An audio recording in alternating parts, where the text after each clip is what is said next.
నిష్ణాతులుగా ఉన్న వారిని తీసుకొచ్చి వాళ్ళ ప్రభుత్వ సలహాదారులుగా ప్రకటించి వారు ఆంధ్రప్రదేశ్ రాష్ట్రానికి పరిశ్రమలకు వచ్చే విధంగా, అంతేకాకుండా ప్రాచీనమైన మనం చూస్తే లేపాక్షి ఇటువంటి కొండపల్లి ఇటువంటి హెరిటేజ్ స్థలాలను డెవలప్ చేసే విధంగా, ఇటువంటి హస్తకళలను పోషించే విధంగా వాళ్ళ నలుగురు అన్ని రంగాల్లో గొప్పవారిని తీసుకొచ్చి ఇవాళ ప్రభుత్వ సలహాదారులుగా చేశారు. దానికి ముందుగా గౌరవ ముఖ్యమంత్రి వర్యులకి ధన్యవాదాలు తెలుపుకుంటున్నాం. ఎందుకంటే గత ప్రభుత్వ కాలంలో మనం చూస్తే ఎవరికైనా పొలిటికల్ ఉద్యోగం ఇచ్చే విధంగా ప్రభుత్వ సలహాదారులు ఉండేవాళ్ళు. కులమతాలకు అతీతంగా ఇవాళ చాలా చక్కగా చేశారు. వాళ్ళ ఆంధ్రప్రదేశ్ రాష్ట్రం అభివృద్ధి చెందడానికి వీళ్ళు నలుగురు యొక్క సలహాలు ఎంతో అవసరమని అందరం భావించే సమయంలో వారు ఇటువంటి ప్రకటించడం వారికి ధన్యవాదాలు తెలుపుకుంటున్నాం. అంతేకాకుండా గౌరవ ముఖ్యమంత్రి గారు మొన్న ఢిల్లీ వచ్చినప్పుడు బిల్ గేట్స్ను కలిసి రాష్ట్రంలో విద్య, వైద్యం, పారిశ్రామిక వంటి రంగాలలో వారి సహాయం కోరటం జరిగింది. తప్పకుండా వారు మన సహాయం అందించడానికి ముందుకు వచ్చారు. కాబట్టి ఇవాళ ఈ గత 7.5 నెలల పాలనలో ఎన్నో పరిశ్రమలు తీసుకొచ్చే విధంగా, ఆంధ్రప్రదేశ్లో ఉద్యోగాలు కల్పన విధంగా ఈ ప్రభుత్వం ముందుకు వెళుతుంది. వీటిలో భాగంగానే మేము కూడా చూస్తే చంద్రబాబు నాయుడు గారి టూర్లు విజయవాడకి ఔటర్ రింగ్ రోడ్ కానీ, అన్నిటికన్నా ముఖ్యంగా అమరావతి రైల్వే లైన్ కానీ, వీటికి తోడు విశాఖపట్నం స్టీల్ ప్లాంటే కానీ, గూగుల్ రావడం కానీ, మైక్రోసాఫ్ట్, రిలయన్స్ లాంటి ఎన్నో సంస్థలు రావడంలో కానీ ఆయన పలుమార్లు కేంద్ర మంత్రుల దగ్గరికి వచ్చి ఎన్నో పథకాలకు సంబంధించిన డబ్బులు తీసుకురావటమే కానీ, మనం చూస్తే ఇవాళ సుమారు 7 లక్షల కోట్ల పెట్టుబడులు ఆంధ్రప్రదేశ్ రాష్ట్రానికి ఆకర్షించడంలో వారు కానీ, ఎన్డీఏ ప్రభుత్వం కానీ, అంతేకాకుండా గౌరవ విద్యాశాఖ మంత్రి నారా లోకేష్ గారు కానీ, పవన్ కళ్యాణ్ గారు కానీ ఎంతో గట్టిగా కృషి చేస్తున్నారు. వీటిలో భాగంగానే మనం చూస్తే మొన్న అర్బన్ హౌసింగ్ మినిస్ట్రీ నుంచి ఎంఏయుడి డిపార్ట్మెంట్ నుంచి జీఓఏపీ కింద విజయవాడ మెట్రోకి, అంతేకాకుండా విశాఖపట్నం మెట్రోకి కూడా నిధులు కేటాయించే విధంగా, అంటే సర్వే మళ్ళీ అప్పుడెప్పుడో చేసిన సర్వే మళ్ళీ రీసర్వే చేయాలని, ఆ సర్వేని నిమిత్తం కాంట్రాక్ట్ సంస్థని ఒప్పందం కుదిర్చి వారికి ఫైనాన్స్ కూడా రిలీజ్ చేయడం జరిగింది. త్వరలోనే వాళ్ళు నివేదిక పూర్తి చేసుకుని కేంద్ర ప్రభుత్వానికి సమర్పించి అతి త్వరలో 2 నగరాలలో మెట్రో కూడా రాబోతుంది. వీటన్నిటికీ తోడు మొన్న ఈ బస్ సేవ కింద అర్బన్ మినిస్ట్రీ నుంచి సుమారుగా 750 బస్సులు, అంటే ఈ ఎక్కడో మెట్రో నగరాలకు ఇచ్చే బస్సులు మనం చూస్తే దేశం మొత్తం మీద హైదరాబాద్, ఢిల్లీ, కల్కటా, చెన్నై ఇటువంటి నగరాలకు ఇచ్చే బస్సులు 750 బస్సులు మనకి ఇక్కడ శాంక్షన్ చేయడం జరిగింది. ఆంధ్రప్రదేశ్ మొత్తం ఈ బస్సులు ఉండాలని 11 పట్టణాలకి మనం 750 బస్సులు కూడా ఇవ్వడం జరిగింది. 700 అమరావతి, అనంతపూర్, కడప, కాకినాడ, కర్నూలు, రాజమండ్రి, తిరుపతి, గుంటూరు, నెల్లూరు, విజయవాడ అండ్ విశాఖపట్నానికి మినిమం పెద్ద సిటీలకి 100, చిన్న సిటీలకి 50 చొప్పున కేంద్ర ప్రభుత్వం బస్సులు కూడా శాంక్షన్ చేయడం జరిగింది. దాంట్లో ఛార్జింగ్ స్టేషన్ కూడా బస్సులు ఎవరైతే ఇస్తున్నారో వాళ్ళే ఇవ్వడం జరుగుతుంది. కన్స్ట్రక్షన్ ఆఫ్ ది ఏపీఎస్ఆర్టీసీ వారు మనం స్థలం ఇస్తే 60% కన్స్ట్రక్షన్ కాస్ట్ కూడా కేంద్ర ప్రభుత్వమే భరిస్తుంది. అంతేకాకుండా కేబుల్ వైర్ రన్ చేసేదానికి మొత్తం 100% కేంద్ర ప్రభుత్వం భరిస్తుంది. కాబట్టి ఇటువంటి ఎన్నో కార్యక్రమాలు ఆంధ్రప్రదేశ్కి తీసుకురావడంలో వారు బ్రహ్మాండంగా సక్సెస్ అవుతున్నాం. మనం చూస్తే ఎప్పుడూ కూడా వారు ఢిల్లీ వచ్చిన కాడి నుంచి నిరంతరం ఎవరో ఒకరిని కలవటం, ఏదో ఏమేమి పథకాలు ఉన్నాయో కూడా ఆలోచించడం. ఇవాళ మార్చి 31 లోపల ఏమేమైతే పథకాలకి డబ్బులు కొన్ని రాష్ట్రాలు తీసుకోకుండా వెనక్కి వస్తున్నాయో ఆ పథకాలకి డబ్బులు ట్యాప్ చేసే విధంగా ఎంపీలని కానీ సెక్రటరీస్ని కానీ కోఆర్డినేషన్ చేసి రేపటి నుంచి మండే నుంచి అక్కడ అన్ని డిపార్ట్మెంట్లో ఎక్కడైతే నిధులు బ్యాక్ వచ్చినాయో ఆ నిధులు రాష్ట్రానికి వచ్చే విధంగా కృషి చేయబోతున్నాం. నేను కూడా అర్బన్ అండ్ జలశక్తిలో కొత్తగా ఈ 2 శాఖల్లో కూడా నాకు కూడా బాధ్యత అప్పగించడం జరిగింది. ఈ అంతకుముందు ఉన్న డిఫెన్స్, హోము, సివిల్ ఏవియేషన్ కాకుండా ఈ 2 కూడా చూడటం జరుగుతుంది. తప్పకుండా ఆంధ్రప్రదేశ్ ముందుకెళ్లే విధంగా చేస్తాం. ఇక విజయవాడ నగరానికి వస్తే గత 4 నెలల నుంచి మీతో సరిగ్గా సమయం కూడా స్పెండ్ చేయడం అవ్వలేదు, ఎందుకంటే పలు కార్యక్రమాల్లో మేము ఇక్కడ చాలా బిజీగా ఉండటం జరిగింది. నా సొంత నిధులతో విజయవాడ ఎన్టీఆర్ జిల్లా నుంచి ఎన్ఐఆర్డి కింద సుమారు మొదటి విడత 50 మందిని, అంతేకాకుండా రెండో విడత 50 మందిని పంపించి ఎన్ఐఆర్డిలో 10 రోజులు ట్రైనింగ్ ఇప్పించి గ్రామీణ వికాసం వికసిత్ పంచాయతీ అనే ప్రోగ్రామ్ను గవర్నమెంట్తో కలిసి కలెక్టర్ గారి ఆధ్వర్యంలో నేను నా సొంత నిధులతో కేసినేని ఫౌండేషన్ తరఫున దాదాపు 24 గ్రామాలు దత్తత తీసుకుని ఆ గ్రామాల్లో ట్రైనింగ్ ఇచ్చిన వ్యక్తులను కూర్చోబెట్టి తప్పకుండా అక్కడ గ్రామాల్లో మనం గ్రామ సభ ఏ విధంగా జరగాలి, గ్రామాల్లో ఏ విధమైన సమస్యలు ఉన్నాయి, అన్నిటికన్నా ముఖ్యంగా సెల్ఫ్ హెల్ప్ గ్రూప్స్కి చాలామంది ఉన్నారు, కానీ వారు చేసుకునే పద్ధతుల్లో అంటే లోన్లు వస్తున్నాయి, కానీ వాళ్ళు ఆధునిక పద్ధతుల్లో చేస్తే వాళ్ళకి లాభం కూడా బాగా వస్తుంది. కొత్త కొత్త టెక్నాలజీస్ ఏ విధంగా చేయాలనేది కూడా ఎన్ఐఆర్డీలో ట్రైనింగ్ ఇప్పించి అన్ని గ్రామాల్లో కూడా సమస్యల్ని ఇవాళ మేము ఒక గ్రూప్ లాగా ఏర్పాటు చేసుకుని జిల్లా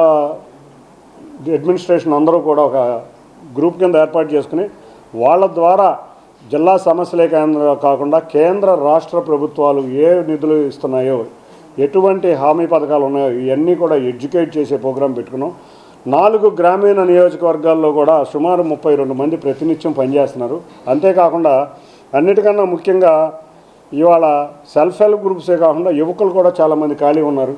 నేను నా సొంత నిధులతో ఒక 32 మందికి అంటే 295 గ్రామాల్లో 295 మంది వ్యక్తులు పెట్టేటట్టు ఇప్పుడు 32 మందిని పెట్టాం. స్టైఫండ్ కింద 6 నెలలు 10,000 ఇస్తా, వాళ్ళతో గ్రామానికి ప్రతి వ్యక్తికి 10,000 స్టైఫండ్ ఇస్తా, వాళ్ళతో గ్రామీణ వికాసానికి కృషి చేస్తున్నాం. అది చాలా బాగా అవేర్నెస్ తీసుకొస్తున్నాం. గత 10 రోజుల నుంచి కూడా ప్రతి గ్రామంలోనూ వాళ్ళు ప్రతిరోజు ఉండటం, గత 20 రోజుల నుంచి కూడా ఉండటం, ప్రతి గ్రామ సమస్యని తీసుకురావటం, వాళ్ళ మంచినీటి సమస్య ఉంటే మంచినీటి సమస్య, అట్లా కాకుండా ఎక్కడన్నా మనం చేయగలిగిన పనులు ఉంటే, ఎక్కడన్నా మన పొలాల్లోకి వెళ్ళే రోడ్లు ఉంటే అవసరమైతే మన సొంత నిధులతో చేపించడం, ఇటువంటి కార్యక్రమాలు చేస్తారు. 295 గ్రామాలు వికసిత్ పంచాయతీ కింద చంద్రబాబు నాయుడు గారు ఏదైతే అనుకుంటున్నారో ఎన్ ఎంటర్ప్రెనర్ ఇన్ ఏ ఫ్యామిలీ అంటే ఇప్పుడు మనం ఎన్ఐఆర్డీలో వచ్చే ట్రైనింగ్ ఏ విధంగా ఉంటుందంటే పంచాయతీల్లో ఏమేమి పనులు చేసుకోవచ్చు, బ్యాక్ అండ్ పౌల్ట్రీ అనే ఒక పదం ఉంది, దానికి కూడా ట్రైనింగ్ ఇచ్చారు. తేనె ఇటువంటి ఎన్నో పథకాల మీద ట్రైనింగ్ ఇచ్చారు. దాదాపు 39 పథకాల మీద ట్రైనింగ్ ఇచ్చారు. వ్యవసాయం చేసుకుంటానే, కూలీ పని చేసుకుంటానే ఏ విధంగా సొంత పనులు చేసుకుంటా 30-40 వేలు సంపాదించవచ్చు అటువంటి ట్రైనింగ్ ఇచ్చారు. ప్రతి వ్యక్తికి అటువంటి ట్రైనింగ్ అలవాటయ్యే విధంగా మా వ్యక్తులు మేము వాళ్ళందరినీ ఛాంపియన్స్, విలేజ్ ఛాంపియన్స్ అని నామకరణం చేశారు కలెక్టర్ గారు. విలేజ్ ఛాంపియన్స్ని మేము తయారు చేస్తాం. 295 విలేజ్ల్లో కూడా ఈ విలేజ్ ఛాంపియన్స్ అక్కడ ఉన్న గవర్నమెంట్ ఆఫీసర్స్ కానీ, గ్రామ సెక్రటేరియట్స్తో కానీ, అంతేకాకుండా అక్కడ ఉన్న ప్రతి ఒక్కరితో పార్టీలకు అతీతంగా ప్రతి వ్యక్తిని కలిసి, అంతేకాకుండా ప్రతి ఊర్లోనూ కూడా మేము క్రీడలు నాటించమని చెప్తున్నాం. యువకులు ఏ విధంగా చెడిపోతున్నారంటే గంజాయికి బానిస అవుతున్నారు, టీవీలు కాదు సోషల్ మీడియాకి బానిసలు అవుతున్నారు.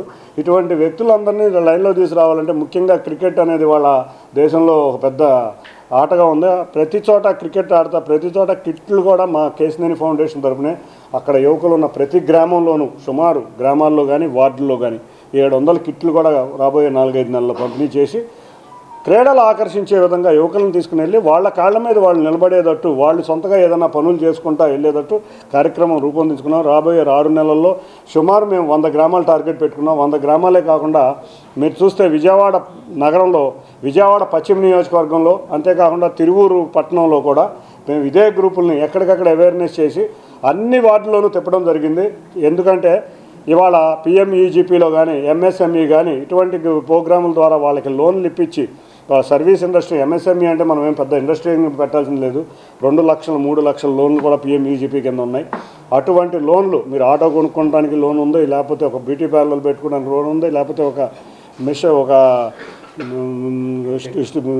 రకరకాల లోన్లన్నీ సర్వీస్ ఇండస్ట్రీలో కూడా ఉన్నాయి. కాబట్టి అంతేకాకుండా వివిధ వృత్తుల వారికి సరిపడే విధంగా లోన్లు ఉన్నాయి. ఇవన్నీ కూడా ప్రతినిత్యం సొంత వ్యక్తులను పెట్టుకుని ప్రతి వార్డులోనూ ప్రతినిత్యం కూడా అవేర్నెస్ ప్రోగ్రాం పెడుతున్నాం.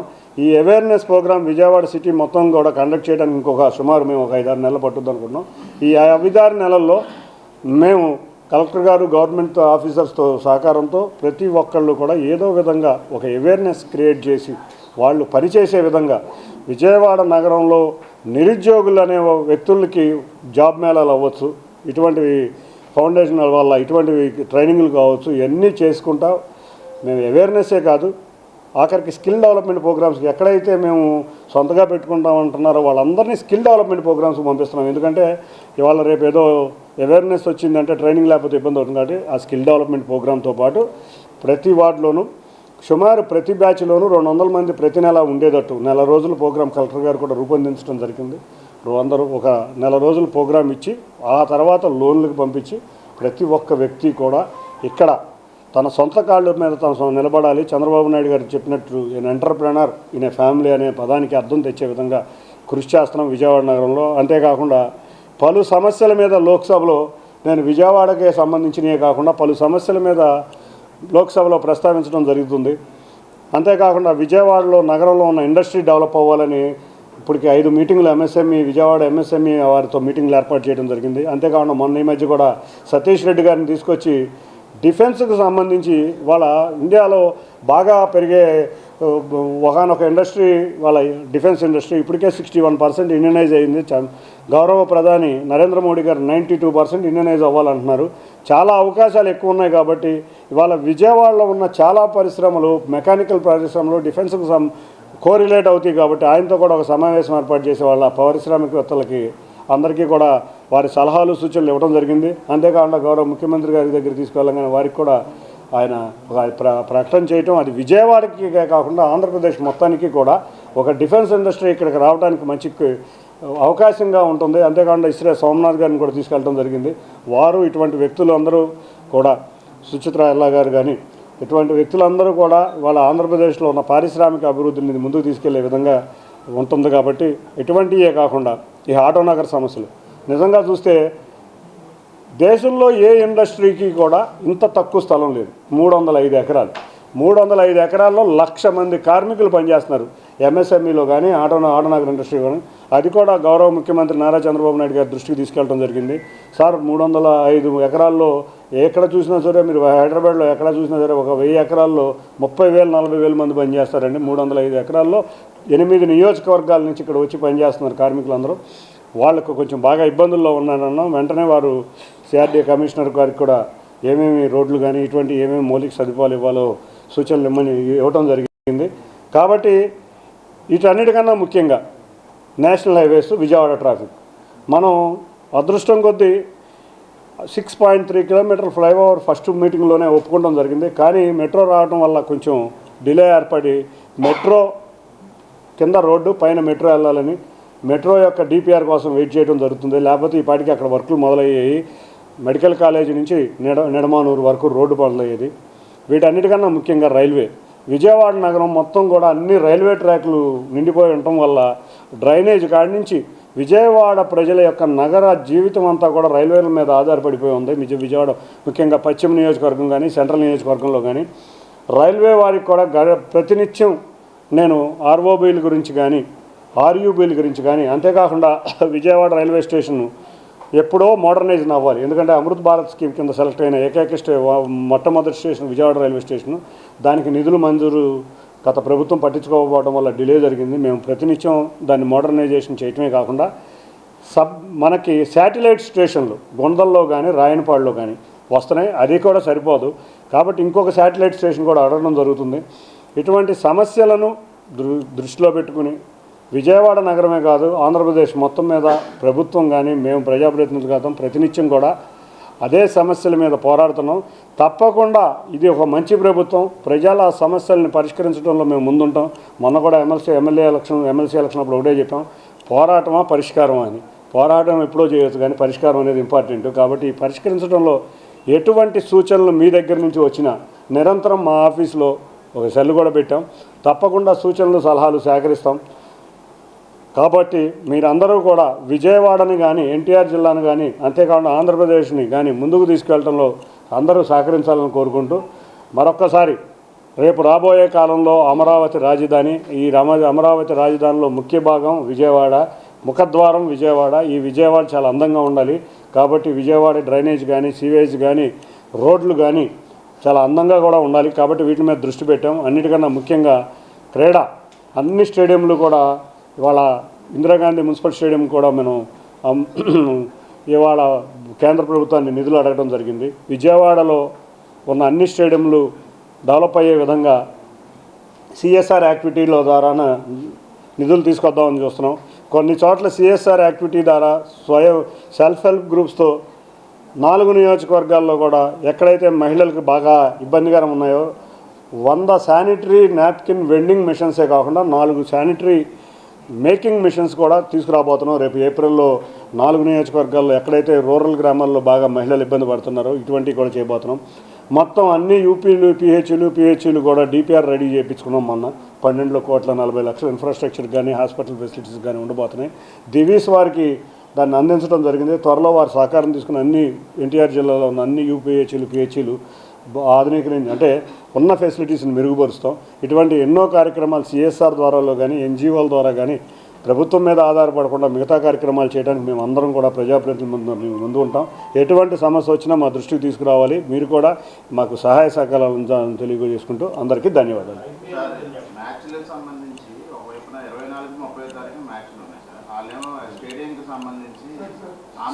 స్పోర్ట్స్ కావాలంటే ఇది మన రాజకీయం ఉంది, కావాలంటే అటు సార్ బ్యాక్గ్రౌండ్ కావాలంటే అటు మాట్లాడదామంటే దాని మీద మాట్లాడదాం.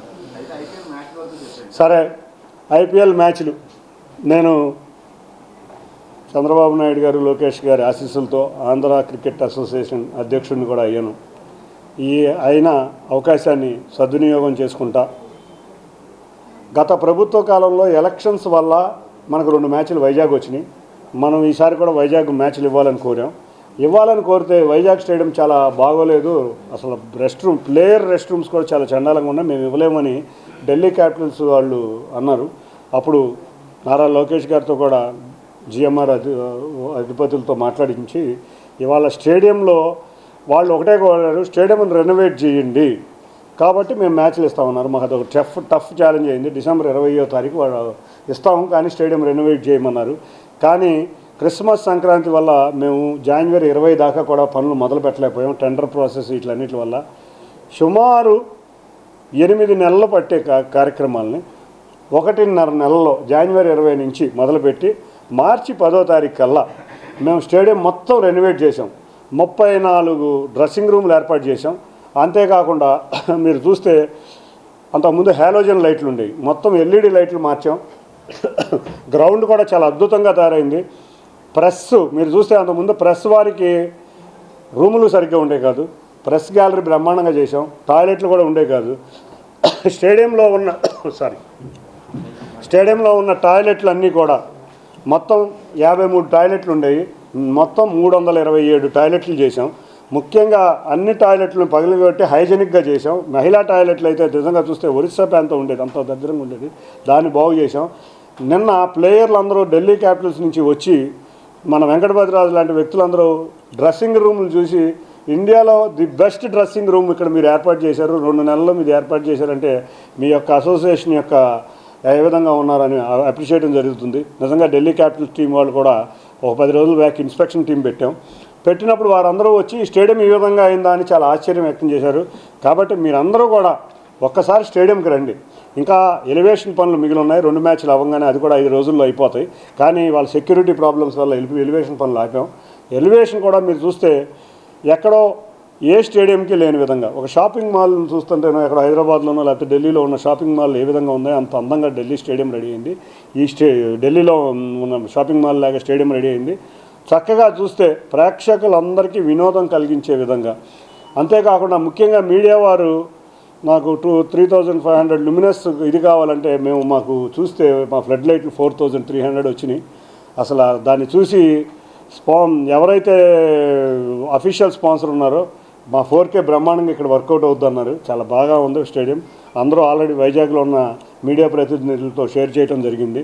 తప్పకుండా చాలా అద్భుతమైన స్టేడియము. 1.5 నుంచి 2 నెలల్లో మేము కట్టామంటే మొత్తం మా యొక్క అపెక్స్ కౌన్సిల్ కానీ అందరూ కూడా హైదరాబాద్ నుంచి దాదాపు 800 మంది వర్కర్లు 1.5 కూడా రేయనక పగలనక కష్టపడ్డారు. వాళ్ళందరికీ కూడా ధన్యవాదాలు తెలుపుకుంటున్నాం.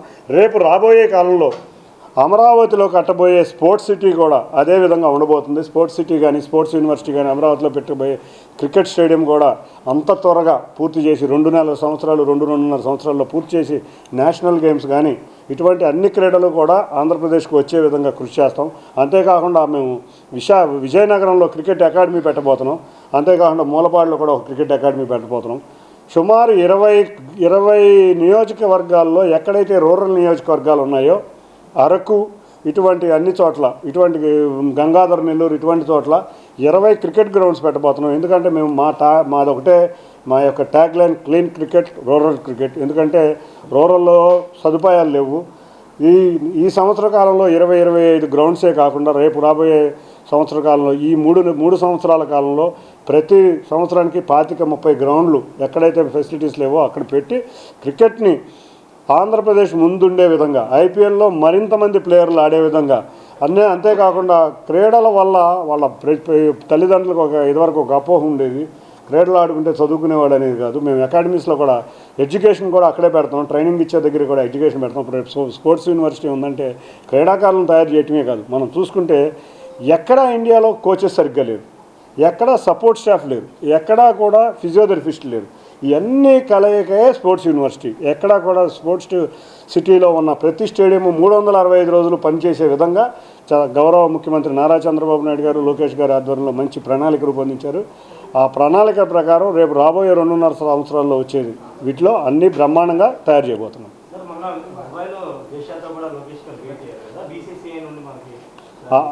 ఆల్రెడీ జైషా గారు అమరావతి స్టేడియంకి ఇనీషియల్ పర్మిషన్ ఇచ్చారు.